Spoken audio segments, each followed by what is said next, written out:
আমি GB president হিসেবে এটা আমার টোটালি অন্ধকার ছিল যে আমি জিবি প্রেসিডেন্ট হিসেবে যাই না, এবং কোনো জিবির মেম্বার জানতো না। এটা প্রিন্সিপাল নিজেই দু একজনকে সই করে পাঠিয়ে দিয়েছে, এবং যে কাগজ পাঠিয়েছে সেখানেও কোনো সই ছিল না।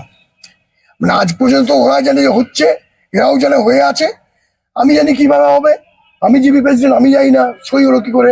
তো যাই হোক, হরের মেবি ব্যাপারটা আমাদের বিবেচনাধীন ছিল। সাঁওতালি কোর্সের এই অঞ্চলে পড়ার ছেলেমেয়েরা প্রচুর আছে, আমরা যা খবর পেয়েছি পড়াশোনার দরকার। তো আমরা আজকে ওদের সামনেই একটা সিদ্ধান্ত নিলাম এক্সটেন্ডেড জিবি করে, যে আমরা এই শিক্ষাবর্ষ যেহেতু 7 তারিখের পর পোর্টাল বন্ধ হয়ে গেছে, আমি নিজে ডিপিআই এর সঙ্গে এবং আমাদের পাপিয়া ম্যাডাম কি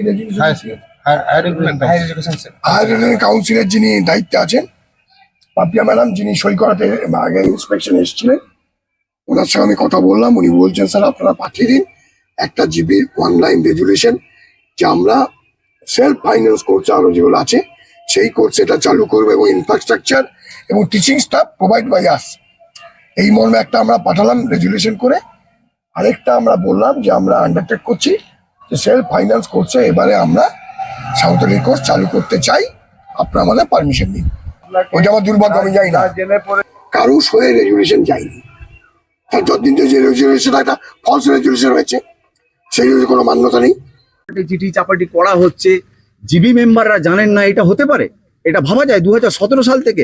যদি না জানতে পারে তাহলে আমাদের প্রশ্ন, এখানে যে কলেজের প্রশাসন আছে তারা কি কাজ করছে, এই একটা প্রশ্ন।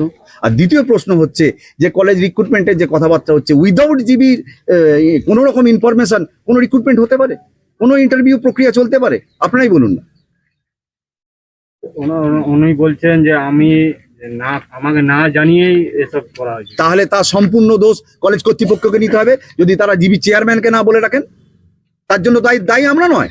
তার জন্য তাদের ইনফরমেশনটা কেন তারা ক্যারি আপ করেনি, তারা ফরওয়ার্ড করেনি তাদের যে হেডে বসে আছে, তাদের যিনি সুপারিয়র আছেন তাদের কাছে কেন বলেননি? তার দায় কি আমরা সাধারণ মানুষ নেবো? এই সাধারণ আদিবাসী খেটে খাওয়া মানুষ যারা নিজেদের পড়াশোনার জন্য করছে, কলেজের ইন্টারনাল কোনো ব্যাপারে আমাদের মতো কোনো সংগঠন কি হাত দিতে পারে?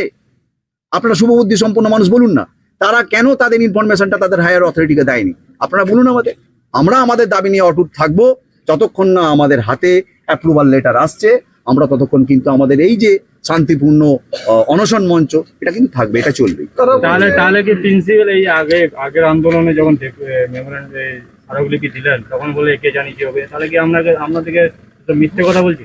আপনাদের প্রথমেই বলেছি 28 তারিখের যে আমরা মেমোরেন্ডাম কপি দিয়েছিলাম র্যালি করে এসে, প্রিন্সিপাল এবং জিবি মেম্বারদের দুজন ছিলেন, আমাদের তো গোল গোল জিলিপির মতো প্যাঁচ দেখিয়েছেন। কই আজকে তো কোনো কথা বেরোলো না। আজকে যিনি মাননীয় এখানের বিধায়ক ছিলেন, যিনি চেয়ারম্যান আছেন, ওই ওনার সামনে তো কোনো কথা বেরোলো না। আমরা তো উল্টে ওনাকে ধরলাম, উল্টে বললেন যে থাক, যা হয়ে গেছে, আপনাদের কি চাই সেটা বলুন, আমরা সেটা করার চেষ্টা করছি। আমরা তো চাইছি ভাষাটা চালু হোক, আমরা তো কলেজের পুরো আধিপত্য চাইছি না, আমরা কলেজ দখল করতেও চাইছি না। যখন এখানে এতগুলো আপনার সাবজেক্ট চালু আছে, তখন একটা সাবজেক্ট চালু করতে কি হবে? এত সুন্দর ইনফ্রাস্ট্রাকচার রয়েছে, এবং আপনারা জানেন এই রানীগঞ্জ এলাকা আশেপাশে পুরো আদিবাসী অধ্যুষিত এলাকা, তাহলে কেন হবে না? এখানে কেন চালু হবে না? আমরা এখান থেকে সরছি না, আমাদের জনগণ সরছে না। আমরা আপনাদের মাধ্যমে বলি, আমরা আদিবাসী মানুষদের কাছে নয়, এতগুলো সংগঠন এসছে, সমস্ত মানুষের কাছে আমরা দায়বদ্ধ। আজকে যতক্ষণ না আমাদের হাতে এই ইয়ার থেকে যে চালু হবে সেই প্রুফ সার্টিফিকেট আসছে, আমরা কিন্তু বসে রইলাম। ওনারা বলছেন যে এখানে অস্থায়ীভাবে একটা পরিকাঠামো গঠন করা হবে, এবং ব্যক্তিগতভাবে সেই পরিকাঠামোতে পড়াশোনার জন্য ওনারা উদ্যোগ নেবেন। কি বলবেন? দেখুন, অস্থায়ীভাবে করবেন কি স্থায়ীভাবে করবেন, ব্যক্তিগত করবেন নাকি কাউকে করে দিতে হবে, সেটা তো কলেজ ম্যানেজমেন্টের ব্যাপার।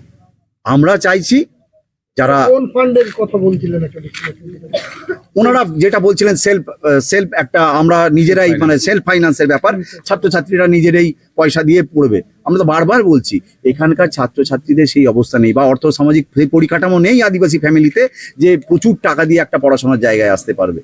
সেই জন্যই তো আমাদের দাবি যে সাধারণ ছেলেমেয়েরা যাতে পড়াশোনা করতে পারে, সেই জায়গাটাই যারা তাদেরকে নিয়ে আসতে পারে, সেই জন্যই তো আমাদের এই দাবিটা, যে তাদের জন্য সেলফ ফাইন্যান্সটা বাদ করে এই 2024 এবং 25 যে ইয়ার আছে তাতে অবিলম্বে এখানে শিক্ষাবর্ষটা চালু করা হবে।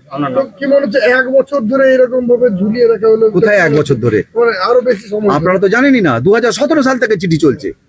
17, 18, 19, 20, 21, 22, 23, 24, 7 বছর।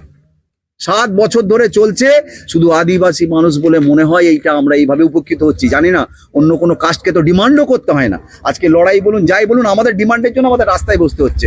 আজকে তো মনে হয় এই আমাদের পড়াশোনা নিয়ে, এডুকেশন নিয়ে প্রথম কোনো জাতিগোষ্ঠী, বিশেষ করে আদিবাসী জাতিগোষ্ঠী, নিজের জাতি, নিজের ধর্ম বলুন, নিজের পড়াশোনার জন্য বলুন, আজকে আমরা নিজেদের স্বীকৃতির দাবিতে এখানে অনশন মঞ্চ করে বসে আছি। আপনার নাম? আমার নাম মোহন মান্ডি, আমি দিশম আদিবাসী ক্ষমতার স্টেট অফিসার।